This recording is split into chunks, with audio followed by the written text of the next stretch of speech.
What is the cost of being grateful? That's the question we're going to talk about today. We talked about it years ago. When I say we, my co-host Tony Shore and I, who I'm about to bring in here. Tony, welcome to the show. I'm going to talk about today how being grateful can enhance your retirement. And I brought up the question, what is the cost of being grateful? And you might recognize that question. We may have changed it to what is the cost of not being grateful? But does this ring a bell? What is the cost of being grateful? It's one of my favorite shows that you've ever done, Dan. I really enjoyed that episode. We did it years ago, though. It's been a long time. It was. We did it originally in 2018. Oh, wow. Yes. Before we were on video. And that was before internet, I think. It was before, think about it, 2018 was before COVID, before Trump, before a lot of things, right? Yeah. Or no? Yeah, no, not before Trump. No. It wasn't BT. That's right. That's the new measurement of time, BT. So I did the show with you in 2018, only on podcast, no video.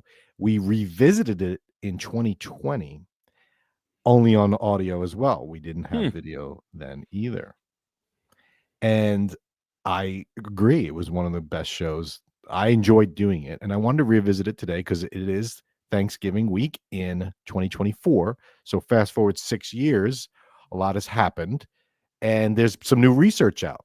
So I wanted to cover that and talk about what is the cost of being grateful, and more specifically, how it can help enhance your retirement. This is a retirement show. Right. That's the point, right, Dan? Being grateful can improve your retirement and your finances. But I want to point out a great analogy is I think being grateful can improve your job and what you do every day, not just retirement, because I am so grateful for you, Dan. That's true. I mean, I think that's magical. Seriously, I'm grateful for you, and it makes my job so great that this is my job to do a show with you once a week. This is awesome. That's fantastic. And it helps make up for the fact that your pay is commensurate in the amount of time you talk. I do a lot of the talking, but I'm grateful for you on the show, Tony, because talking to myself is really difficult. And I find myself going, and a lot of people comment on the video, I do a lot of talking, and Tony, but I can't do it without you because it seems unnatural to not have you on the show. So, well, you're the and people need to realize we read some of the comments we get, and I always get a kick out of them because they're either on one side or the other. And what I have to explain to both these sets of listeners and viewers, which we love our listeners and viewers, is they will listen to the show and either they comment, Dan does so much of the talking, why doesn't Tony say more? Or they say, what does Tony contribute? Anytime he talks, it's just noise. He's not really bringing up facts. And I need to explain to people that it's your show, Dan. You're the financial professional. I'm a co-host. I'm on here because we're friends. And if you just rattled off numbers for 20, 25 minutes once a week, it gets pretty tedious. So that's why I like to be on the show to provide a little, hopefully, levity with bad judge. I mean, people can laugh at. Yeah, I don't care if they're laughing with me or at me. I've served my purpose. I mean, I love it when people come, hey, Tony's just nothing but noise. I remember we had a comment, and I've worn that like a badge of honor. I've T-shirts made. T-shirts made, nothing but noise. If anyone is listening on YouTube or on Spotify or iTunes, you can comment. Feel free. And I want this show. We love comments. This time, I want you to comment something you're grateful for. Yeah. So let's go back to 2014. Let's do what was that noise, Tony? You just did the background mystical. We're going back. 2014. This is the study we referenced in 2018 originally. It's Northeastern University College of Science, and it's called Can Gratitude Reduce Costly Impatience?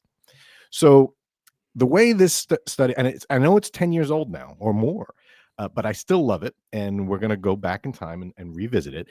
Quickly, though, what it was is the participants were assigned to one of three conditions, and they wrote about it. an event of their past that made them feel either A, grateful, B, happy, or C, neutral, depending on conditions. So there's a difference between happiness and gratefulness. We're not going to get into the science of that, but they went through this process, right? After that, they were then asked, and I'm going to ask you now, Tony, would you rather receive $54 today or $80 in 30 days? Which would you choose? $80 in 30 days. Me too. What they found was that the participants that were feeling neutral and happy showed a strong preference for immediate payout. They would take the 54, whereas those that were feeling grateful showed more patience and would be delayed. They would take the 80. So the bottom line is that the gratitude was getting them to delay gratification. I guess because they already had gratitude. They don't know, I don't need any more gratitude. I want to delay that one. So the Harvard, this was a Harvard Kennedy School professor, said that impatience is one of the most common and troubling tendencies in human decision making.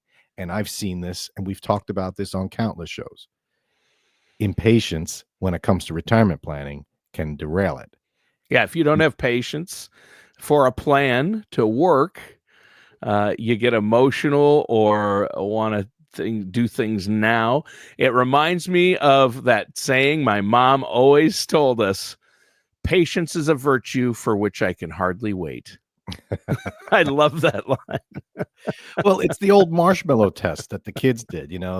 We'll give you a marshmallow now or 3 Yes. later or whatever it is. Yeah. And most of the kids just took it, right? Took it, yeah. So gratitude is something that allows you to have better decision making by eliminating the impulsivity and the emotion behind decision making. And we've done shows, and there's so much scientific research showing that financial decisions are mostly made emotionally. So if you can take a step back and reduce the emotions of your decisions, it'll help you in the end. So you can, in fact, make money indirectly by being more grateful, because you're going to make better decisions. You're going to have delayed gratification, which is great for saving for retirement. Do I need to buy that new thing now, or can I put more in my 401k for the long term? And it's somewhat of a compounding effect. And what I find is that once you get into that habit of delayed gratification and you're becoming more grateful for what you have, it's easier and it compounds. But that was the old news, Tony. That was 2014. Now we have something that just came out, 2024. Okay. A new reason to be grateful. 10 years later, we have a new reason to be grateful. There's so many of these. I just picked the one that seemed most recent, and this one's a little different. This one's called Gratitude and Mortality Among Older U.S. Female Nurses. Are you going to read the authors off? I want to hear you read I'm not going to read the authors off. For those that are watching on YouTube, you can see them below. This is in JAMA, Psychiatry, a Journal of American Medical Association, I think. Psychiatry, July 2024. Here's what it states. Our study provides the first empirical evidence on this topic, suggesting that experiencing grateful effect may increase longevity among older adults. So you will live longer if you are grateful. Reasons. All right. So that I'm gonna jump into more of this, but that was quite interesting to me. Yeah, that's great. Empirical evidence that if you are grateful, that the more gratefulness you experience, the longer you're going to live. Yeah, my grandfather lived to 101, and he is literally the most grateful, thankful person I ever met. He was always so humble and grateful for things, and he had a lot of patience. It's amazing, isn't it? Mm-hmm. So I want to talk about some of the reasons that I feel being grateful is something that my listeners and those that want to retire successfully should consider. So we just talked about longevity. This study showed it. I'm not going to go into the details of why or how that study was done, but if there's some evidence that being grateful leads to longevity, why not? Now, some people say, I don't want to live long. I don't want to go to 101. Well, Be grateful you're alive today. And so I know that there's studies on happiness and that it's not about money. It comes about who you surround yourself with. Yeah. So being grateful for what you have and what you're doing, I think it makes sense to me. So longevity, and we talked about better financial decision making from that study in 2014. But Yeah. we know Fewer that emotions. fewer emotions, right? But you'll spend less, and this is me talking now. I think you'll spend less if you're grateful. My reason behind that is if you're grateful for what you have now, you're less likely to go and buy something new to replace it when you really don't need it. I'll give you That's something I've struggled with. I know what you just said is true because I'll admit I'm bad. I'm impulsive when it comes to, I'm an early adopter for technology. I want the latest computer or phone, even though the one I have. And as I've gotten older, I've learned to push that off and be thankful for what I have and make it last.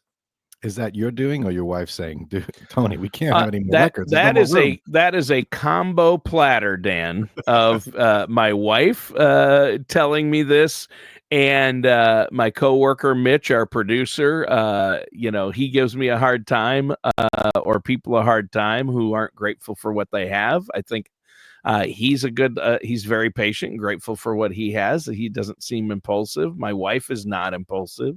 So I have great examples, and including yourself. So I've surrounded myself with people who don't have that same issue I have. And, I see, hey, they're better than me for that. I need to work harder.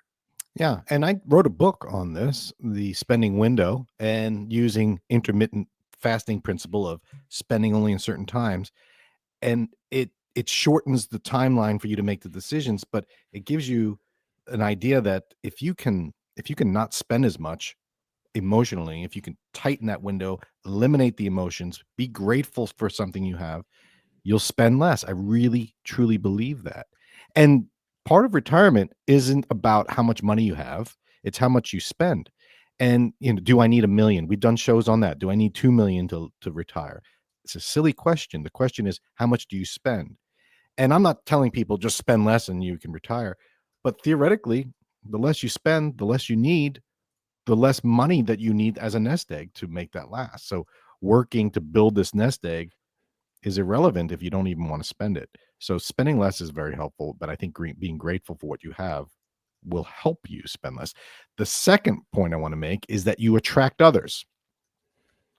And I'm thinking along the lines of people that are grateful are generally nice to be around.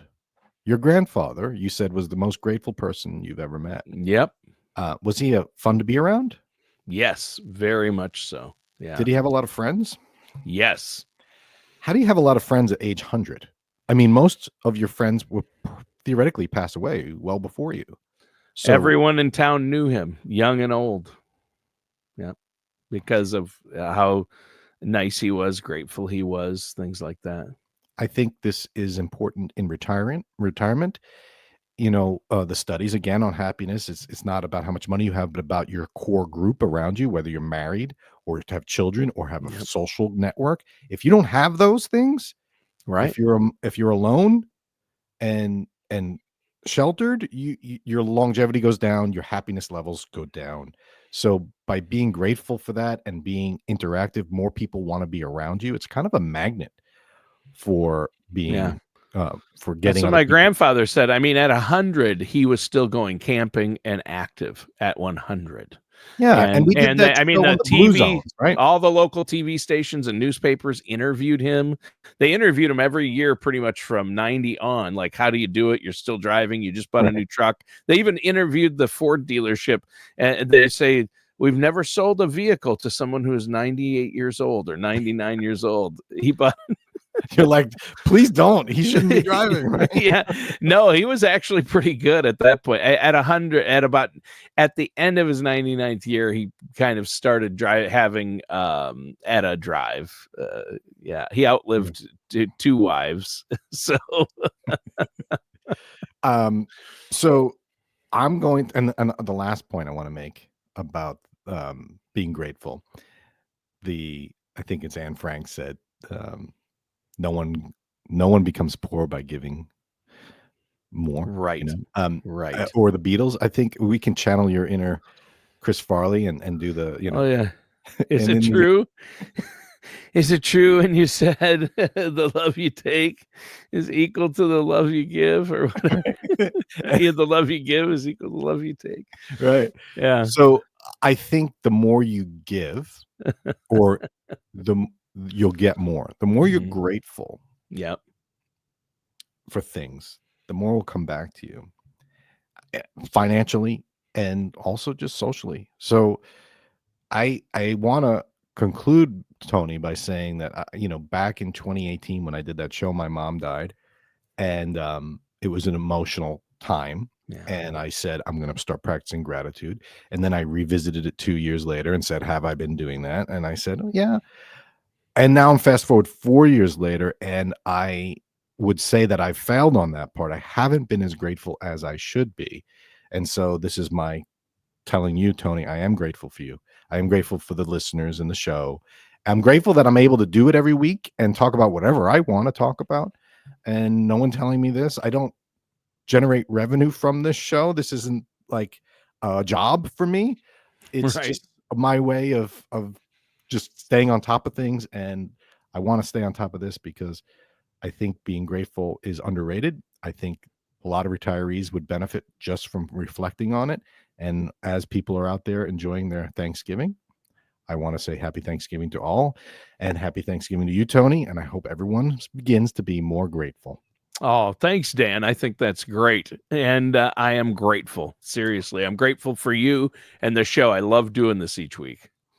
Hopefully this will translate into better wealth and better feelings of joy and happiness in retirement, but it's not going to hurt. I'll tell you that right now. Yeah. Not going to hurt. So go out, become grateful, everyone, and we'll see you all next week. I hope, right, Tony? We will. After Thanksgiving. Yes. Hopefully we won't eat too much, right? Yeah, right. All matters discussed in today's show are for informational purposes only. This show is not investment advice. Dan Riddle nor Dolphin Financial Group are affiliated or endorsed by any government agency. Investment advisory services are offered through Dolphin Wealth Management, Inc., a registered investment advisor in the state of Florida. Insurance products and services are offered through Dolphin Insurance, Inc. Dolphin Wealth Management, Inc. and Dolphin Insurance, Inc. are affiliated companies doing businesses as Dolphin Financial Group. You should talk to someone at Dolphin Financial Group before implementing any of these strategies or ideas.